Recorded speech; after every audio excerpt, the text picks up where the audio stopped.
Centro Comercial Atlántico Fuerteventura patrocina la actualidad de tu isla desde todos los puntos de vista.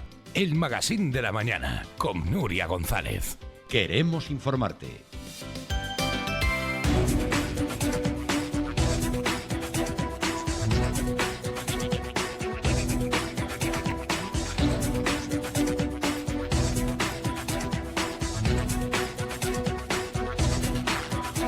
Bueno, comenzamos esta mañana de lunes, 15 minutos ya sobre las 8 de la mañana. Manuel Hernández, diputado socialista en el Parlamento de Canarias, nuestro primer invitado del día. Bienvenido, Manuel. Muy buenos días, Nuria, un placer como siempre. Vamos a pedirle que se acerque el micro un poquito más, porque Manuel se ha traído los apuntes y es que no en vano estamos en unas semanas en las que ustedes están presentando argumentos para los presupuestos que previsiblemente se van a presentar durante este mes de noviembre a todo el pleno del Parlamento, y ustedes anunciaban en esta casa la pasada semana que el presupuesto no se ajustaba a la realidad de las islas y que además tienen previsto presentar una enmienda a la totalidad, algo que ha sido muy cuestionado por el líder de Coalición Canaria. Así es, Nuria. Bueno, yo creo que para hablar del presupuesto siempre es importante hablar con fundamento, con datos. Y los números son, y los números del proyecto de ley de presupuestos presentado por el Gobierno de Canarias, integrado por Coalición Canaria y por Partido Popular, entendemos desde el Partido Socialista que no se alinean con las necesidades de los canarios y las canarias, por diferentes motivos. En primer lugar, porque parten de un engaño, es decir, nacen faltos de credibilidad.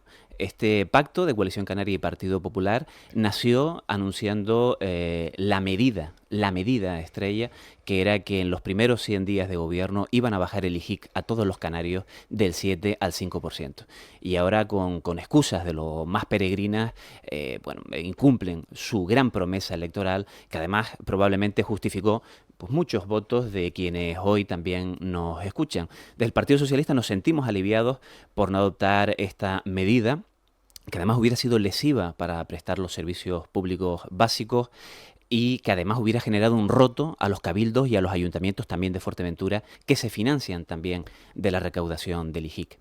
Eso en la parte de los ingresos, y en la parte de los gastos, que ahora entraremos en profundidad, entendemos que efectivamente no se ajustan a las necesidades de los majoreros y las majoreras. Y por eso hemos anunciado una enmienda a la totalidad que lo que viene a profundizar es a que va más allá de los elementos cuantitativos y profundiza en los elementos cualitativos. A mí me sorprendía las declaraciones del diputado de Coalición Canaria cuando hablaba de que presentar una enmienda a la totalidad era lo fácil. Mire, es lo que él hizo en los últimos 3 años. Yo supongo que él es consciente, es conocedor de lo que hizo su partido político en los 3 años anteriores en el Parlamento de Canarias, que fue presentar una enmienda a la totalidad.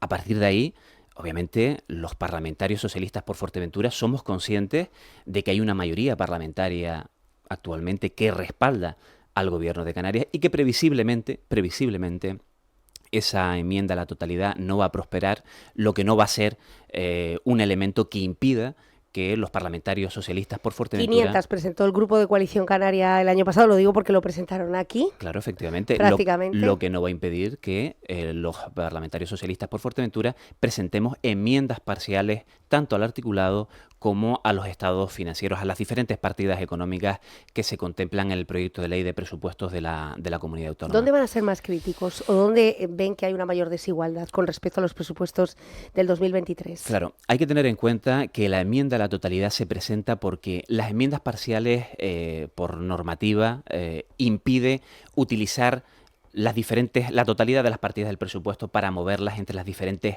áreas del Gobierno de Canarias. Y nosotros vemos que hay un claro déficit en la parte social. Partiendo de lo más general, este presupuesto incumple la Ley de Servicios Sociales de Canarias. Tenía que haber incrementado el presupuesto en 55 millones y lo presupuesta en nada más, lo incrementa nada más que en 32 millones.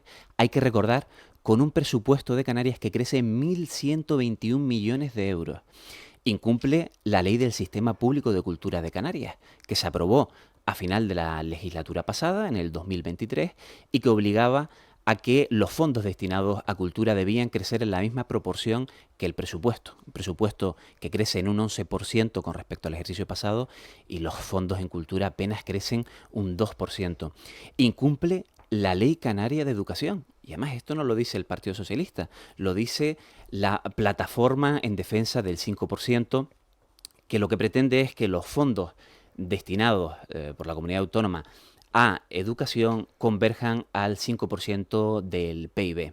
El Partido Socialista llevó una proposición no de ley en el pleno pasado, donde proponía un calendario 2024 se acercara al 4,74% y 2025 se alcanzara el 5% del PIB, estando hoy en el 4,64%. Bueno, con estos presupuestos los fondos destinados a educación en Canarias bajan al 4,2%. Y además eso se traduce también en los proyectos de inversión contemplados en la isla de Fuerteventura en materia educativa, que son deficitarios. Mire, en materia hídrica, ya lo hemos dicho, Fuerteventura, Lanzarote, tienen declaraciones de emergencia hídrica por sus cabildos. Los diputados y diputadas que hoy apoyan al gobierno de Canarias, de Coalición Canaria y Partido Popular, criticaron de forma contundente al gobierno saliente. Y bueno, lo que aparece pintado en el proyecto de presupuestos para Fuerteventura, bueno, es una tomadura de pelo, y así lo he calificado y lo sigo manteniendo. Intentan justificarlo con una disposición adicional, la disposición adicional 59ª, que viene a decir, con todo el respeto, una perogrullada, que es que si aparecen nuevos proyectos que son viables a la hora de materializarlos, se darán de baja créditos en otras partidas para consignar créditos en favor de esos proyectos. Y así podríamos estar, bueno, pues con la letra menuda, podríamos estar horas de lo que entendemos desde el Grupo Socialista que no son unos presupuestos que se ajusten a las necesidades. Bueno, en cuanto a la parte social, quizá la más importante, puesto que nos adentramos en un momento de la historia en la que las familias cada vez tienen menos dinero o su dinero cada vez tiene menos valor para la cesta de la compra y los diferentes gastos debido al encarecimiento. En cuanto a la parte social, esta semana o este fin de semana, en los especiales de los periódicos, se ha datado los 10 años de diferencia que lleva la Comunidad Autónoma de Canarias con respecto a la ley de dependencia. Yo sé que el Partido Socialista en la pasada legislatura intentó meter una inyección de fondos y agilizar problemas crónicos que había en Fuerteventura, como por ejemplo la falta de funcionarios. Algunos de ellos llevaban más de 2 años y medio de baja y los centenares de expedientes se acumulaban.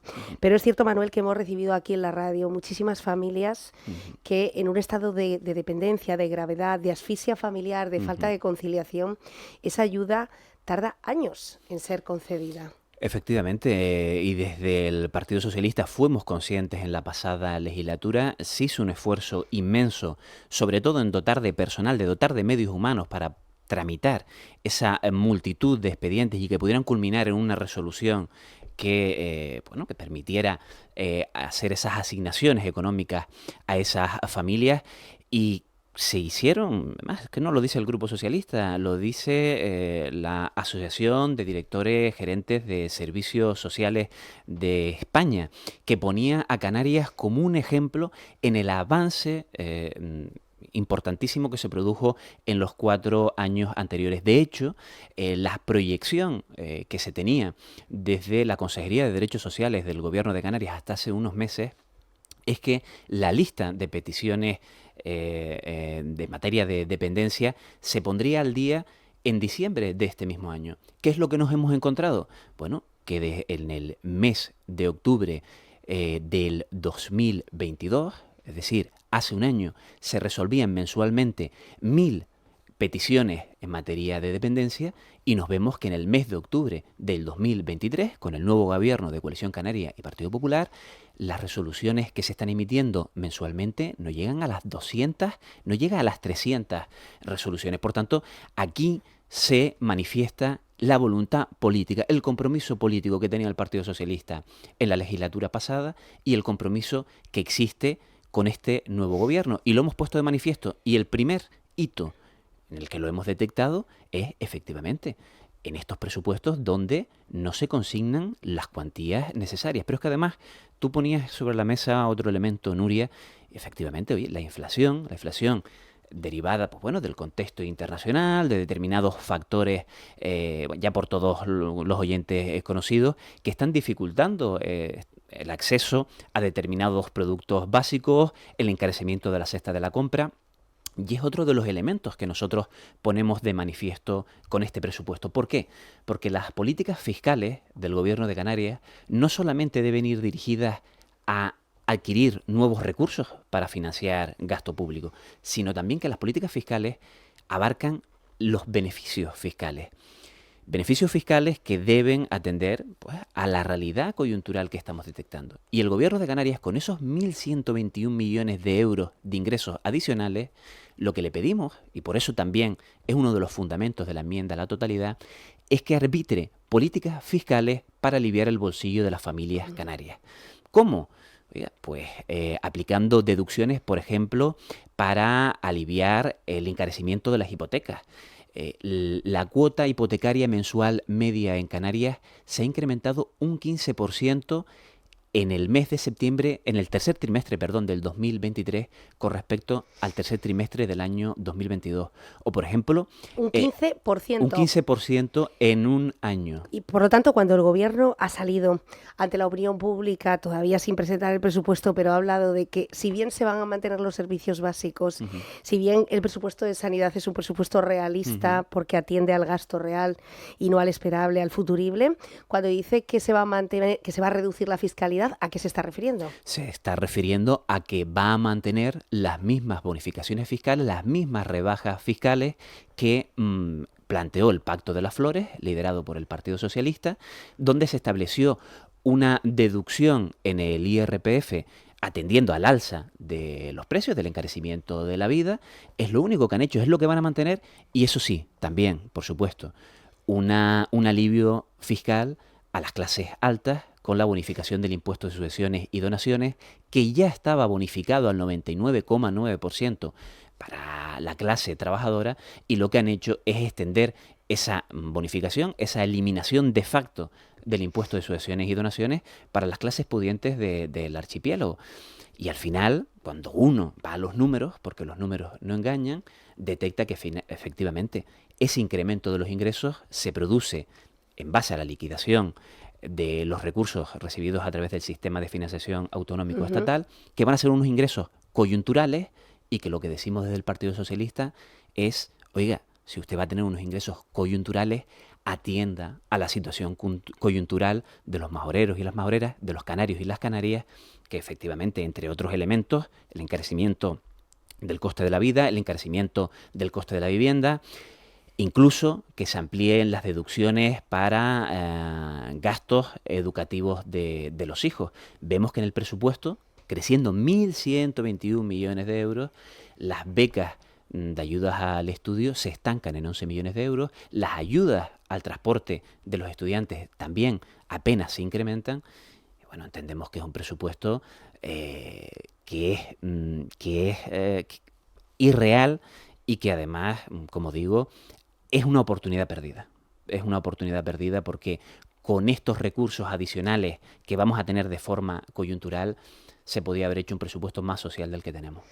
Le invito a que se ponga los auriculares porque vamos a escuchar, sobre todo en el tema que a día de hoy, por supuesto los temas que está mencionando el diputado Manuel Hernández, de vivienda, de coste de la compra, de 15% de aumento en esas hipotecas, de sanidad, con esos helicópteros medicalizados, que serían la siguiente etapa una vez que ya se ha conseguido la hemodinámica. Bueno, sería el asunto del agua, la infraestructura de la que se lleva hablando desde que Manuel Miranda ha tomado posesión como consejero del área en el Gobierno de Canarias, y ha prometido, de alguna forma, que Canarias no se va a olvidar en esta legislatura de las graves deficiencias que tienen nuestras tuberías y de la necesaria, esencial inyección económica que necesita del Gobierno de Canarias. Lo escuchamos. El protocolo está firmado, pero también estaba preparado la primera parte del convenio por un importe de 300 y pico millones, con una serie de obras que nunca se llegó a firmar. La intención de este gobierno va a ser tender la mano al gobierno de España para intentar que ese protocolo se lleva a cabo a través de esos convenios. En fin, que tenemos una realidad en Canarias en materia de agua bastante crítica. 300 millones que nunca se llegaron a firmar. Se está refiriendo obviamente a la legislatura o a las legislaturas anteriores, que, bueno, de alguna forma lo que está diciendo Manuel Miranda es que este asunto, el asunto del agua, no formaba parte de la prioridad política regional.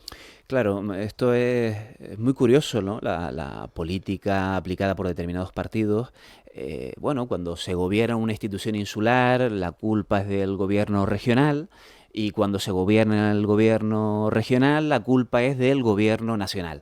Bueno, yo creo que aquí lo que está pidiendo la ciudadanía a gritos es que las diferentes administraciones públicas den un paso al frente y que en un ejercicio de coordinación y colaboración atajen uno de los grandes retos que tenemos a medio y a largo plazo, que es el problema del abastecimiento de agua potable en Fuerteventura, y que yo siempre lo he dicho en las diferentes intervenciones en las que he tenido ocasión de pronunciarme sobre este tema. Nadie se acuerda del agua hasta que abre el grifo y efectivamente, cuando digo nadie me refiero a la parte política, ¿no? No a la ciudadanía. Digamos, la parte política no nos acordamos del agua hasta que abrimos el grifo y no sale, ¿no? Porque obliga a enterrar bajo tierra muchos millones de euros y bueno, hay gente, partidos que han entendido que eso no da rédito político y ahora se está viendo que tenemos un auténtico problemón. Y lo que estamos diciendo desde el Partido Socialista, lo estamos haciendo además, Partido Socialista y Coalición Canaria, desde el Cabildo de Fuerteventura, es a través de una hoja de ruta técnica insuflar recursos económicos, aquellos recursos económicos atendiendo a los fondos propios que tiene el Cabildo de Fuerteventura, liderado no solo por la Consejería de Agua, sino también por la Consejería de Infraestructuras que lidera Blas Acosta, para poner remedio a la situación crítica que estamos viviendo. Y lo que estamos diciendo, los parlamentarios del Partido Socialista en Fuerteventura, es que bueno, ese compromiso que se pedía al gobierno regional en la pasada legislatura, que también lo tenga este actual gobierno liderado por Coalición Canaria y Partido Popular.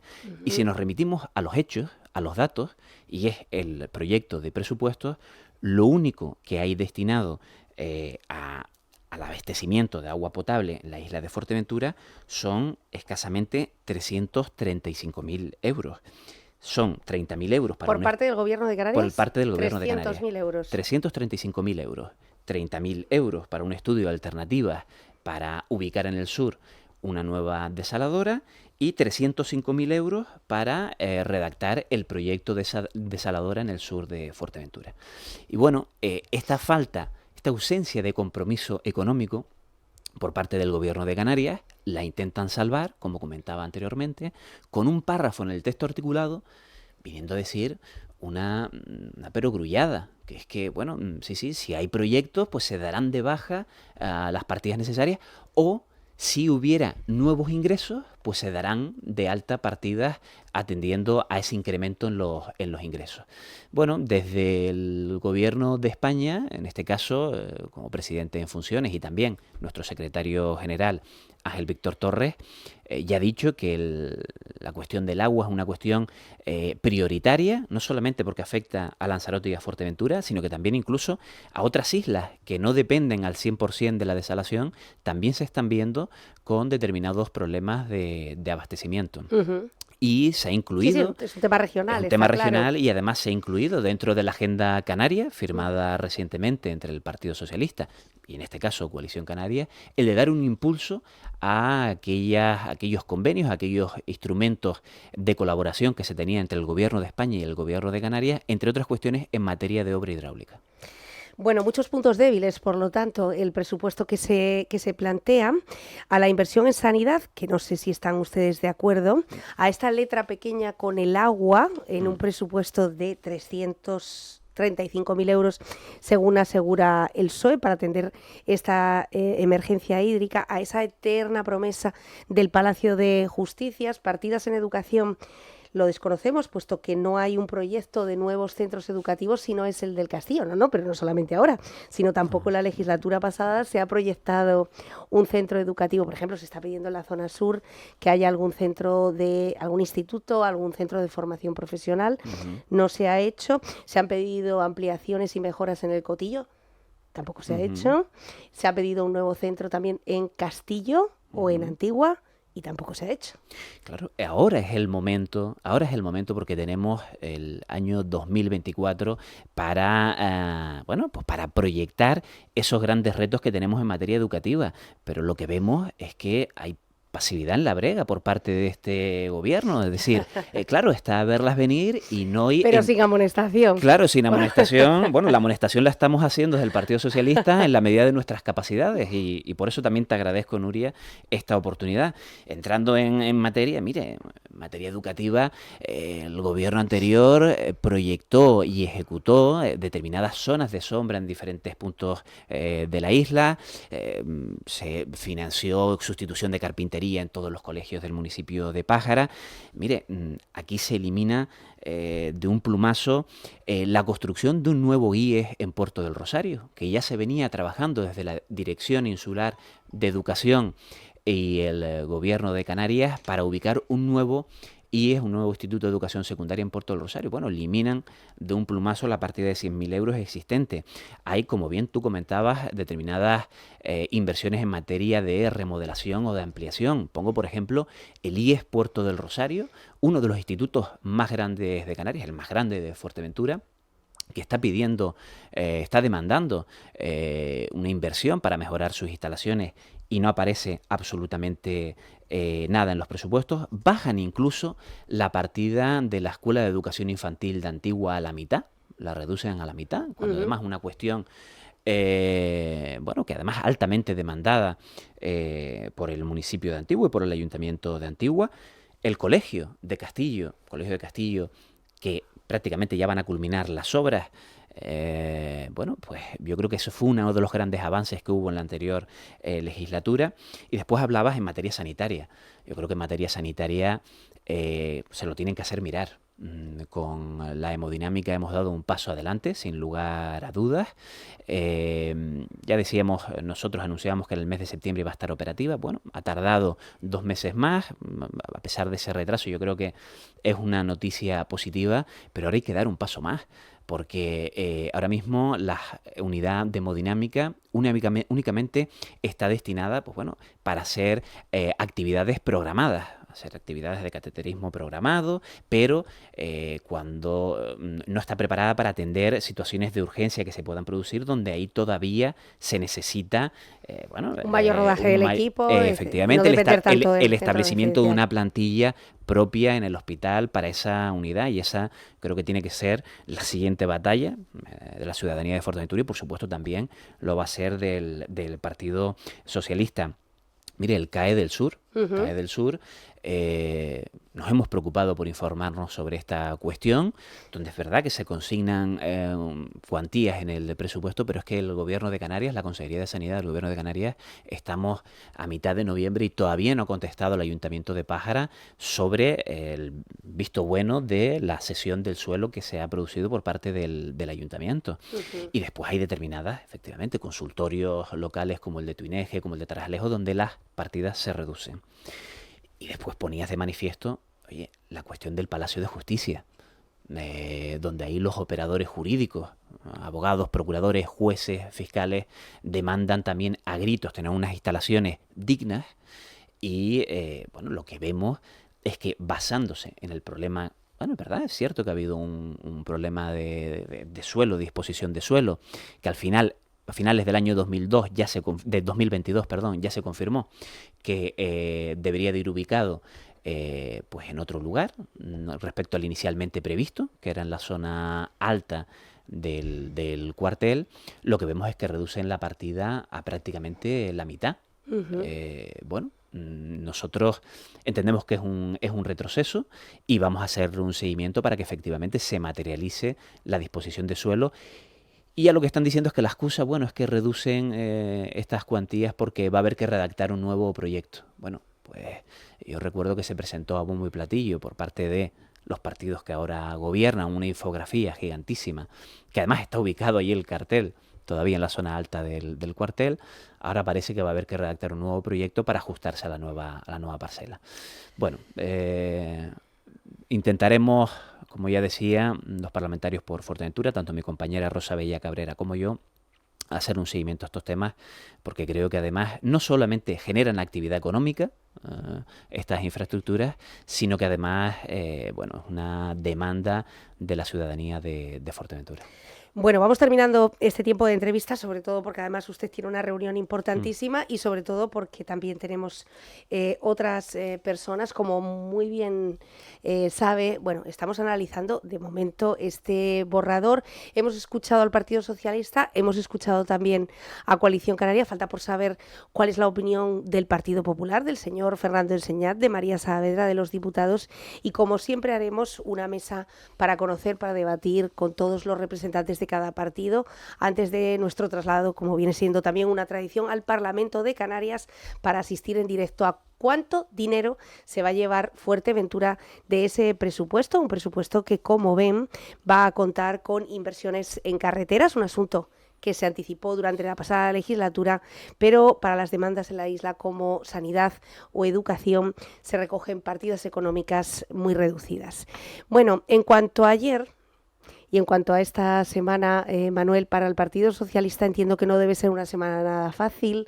Conseguir esos 179 apoyos tampoco lo ha sido, y además someterse a que la postura quizá unilateral de algunos partidos nacionalistas esté dispuesto a acogerse a lo que establece la Constitución y el Congreso, pues bueno, podría ser uno de los grandes logros. ¿Qué le parece lo que se ha vivido a nivel nacional, a nivel regional, con grandes convocatorias por parte del Partido Popular, y también esa petición en la que ayer Ángel Víctor Torres pedía a los partidos de derecha o de ultraderecha, PP y Vox, que respetaran la voluntad de la mayoría expresada el pasado 23 de julio? Bueno, desde el Partido Socialista, las manifestaciones ocurridas ayer lo vemos desde el absoluto respeto en el libre ejercicio del derecho de manifestación, que tiene una parte de la ciudadanía que no comparte determinadas decisiones. Por tanto, todo aquel ejercicio de un derecho fundamental consagrado en nuestra Constitución, como es el derecho de manifestación, siempre que se haga desde el absoluto respeto, lo vemos desde la normalidad democrática, como debería verse también desde la normalidad democrática que dentro de la democracia parlamentaria y de la representatividad que la ciudadanía del conjunto del país ha querido darle a las diferentes fuerzas políticas, se han entablado diferentes acuerdos, en este caso para la investidura, y además acuerdos para la legislatura, en este caso del presidente en funciones de Pedro Sánchez.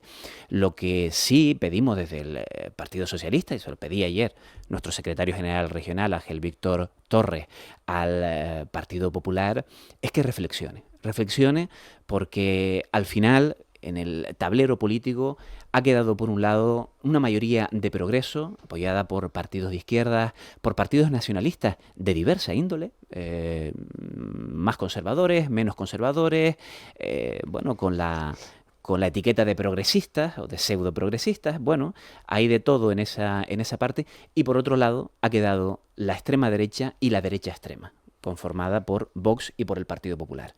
Bueno, lo que estamos pidiendo desde el Partido Socialista es que el Partido Popular reflexione, porque además creo sinceramente que además estos acuerdos que ha adoptado el Partido Socialista con las diferentes fuerzas políticas es reflejo de la pluralidad y la diversidad que constituye nuestro país, y que también se consagra en nuestra Constitución, en el artículo 2 de nuestra Constitución, donde habla de la pluralidad, la diversidad, la existencia de nacionalidades y regiones que integran nuestro país, y por tanto en el marco de la Constitución, que es en el que siempre se va a mover el Partido Socialista, un partido que tiene más de 143 años de historia y que siempre en los grandes retos que ha tenido nuestro país ha estado en primera línea, en la vanguardia. Bueno, yo creo que más allá de las hipérboles utilizadas por determinados partidos o de la agitación que se quiera hacer en la calle, creo que el Partido Socialista tiene una hoja de ruta muy clara, que es seguir atendiendo a la mayoría social, seguir subiendo el salario mínimo interprofesional, seguir revalorizando las pensiones de acuerdo al IPC, seguir ampliando derechos y libertades como pudo ser la eutanasia, seguir reforzando las prestaciones sociales, y desde ese camino no nos vamos a bajar. ¿Les preocupa que este camino hacia una legislatura sea incierto? A una legislatura que viene marcada por un debate político constante, una crispación. Estamos viendo incluso agresiones, estamos estamos viendo cómo se está tratando a los medios de comunicación o aquellos que simplemente están informando de cómo a veces algunos pequeños núcleos ultras están intentando amotinar un derecho constitucional, que nos adentremos en una legislatura que no cuente con una cierta estabilidad de cara a todas las leyes que se van a tener que aprobar. Bueno, eso se dijo también de la pasada legislatura, que iba a ser una legislatura corta y duró 3 años y medio, prácticamente se agotó. Yo creo que ahí va a ser fundamental la cintura que tengan las diferentes fuerzas políticas que integran, en este caso, el Congreso de los Diputados, para llegar a acuerdos, y estoy convencido, porque además así se ha materializado, que no van a ser solamente acuerdos de investidura, sino acuerdos que den respaldo y que se prolonguen más allá de este momento coyuntural, puntual, y por tanto sí pedimos, y por eso lo recalco, porque efectivamente, más allá del derecho legítimo de manifestación, tenemos que tener cuidado que partidos que se les presume de cierta responsabilidad, como el Partido Popular, realicen manifestaciones que agiten la calle y que puedan derivar, bueno, pues efectivamente en situaciones desagradables o que incluso pudieran rayar la Constitución. ¿Contaban con el apoyo de coalición? Contamos ahora mismo con el apoyo de Coalición Canaria. Si contaban antes del viernes, quiero decir. Bueno, en esa incertidumbre. Bueno, es verdad que se han mantenido en las semanas previas conversaciones lideradas al máximo nivel, y donde también ha participado los responsables del Partido Socialista en Canarias, y estábamos convencidos de que el mejor acuerdo para Canarias era un gobierno liderado por el Partido Socialista. Lo dijimos en el Parlamento de Canarias, además tuve la oportunidad yo de intervenir en un debate plenario sobre esta cuestión y yo creo que a los hechos nos remitimos. Creo que el acuerdo firmado en favor de Canarias es un acuerdo muy positivo que va a incrementar los fondos para atajar los grandes problemas estructurales que tienen en nuestras islas. Por tanto, que en un lado del tablero haya 179 votos, entre otros también el voto de Coalición Canaria, que además apoyó en la conformación de la mesa del Parlamento la presidencia de la candidata del Partido Popular, yo creo que ese viraje de Coalición Canaria, un viraje sensato, lo hace porque efectivamente es bueno para Canarias, si no, no lo hubiera hecho. Bueno, señor Manuel Hernández, esperemos que la semana sea fácil. Hay una resistencia implacable por parte del Partido Popular y por parte de Vox, 10 días seguidos frente a las sedes, además con numerosa asistencia, y estos próximos 14 y 15 de noviembre esperemos que esa investidura sea pacífica, sea democrática y se escuche, bueno, pues a quien ha conseguido esos apoyos, más que nada porque si no nos convertiríamos en una foto en blanco y negro que no tiene nada que ver. Antes de que se vaya, por favor, de forma 30 segundos, nos dice Mari Carmen Cabrera Brito a través de las redes sociales. Un saludo, Mari Carmen. Ya saben que nosotros siempre trasladamos las preguntas de nuestros oyentes. Sí, el presupuesto del Gobierno de Canarias se ha olvidado del Matorral, del Centro de Salud del Matorral. Hay una partida presupuestada para el Centro de Salud del Matorral para proyectar, para redactar el proyecto del Centro de Salud. Desde mi caso, yo como parlamentario por Fuerteventura ya he solicitado información sobre este expediente y efectivamente una vez puesto el suelo a disposición por parte del Ayuntamiento de Puerto Rosario en favor del Gobierno de Canarias, lo que al siguiente paso, ya están en ellos, realizar el estudio geotécnico de ese suelo y licitar la redacción del proyecto. Y ya hay consignada una cantidad para este fin en el proyecto de presupuesto. Bueno, pues por lo menos se cuenta con presupuesto, que es la base, el cimiento de todo. Manuel Hernández, le seguiremos muy de cerca. Muchísimas gracias. Gracias, Nuria. Un placer como siempre y un saludo a tus oyentes. Gracias. Bueno, esa implacable resistencia ayer se traducía en una protesta, la primera, por cierto, en Fuerteventura, y se hacía frente a la sede de campaña del Partido Socialista, entre otras cosas, porque esta sede está muy cerca de una de las vías principales, la calle León y Castillo, y la rotonda de las Culonas, y allí es donde vecinos de todo tipo de ideología, hay que reconocerlo, se dieron cita. Un centenar pedía una reflexión a Pedro Sánchez y parar, decían, esta locura de la amnistía. Algunos de ellos nos van a acompañar tras la publicidad.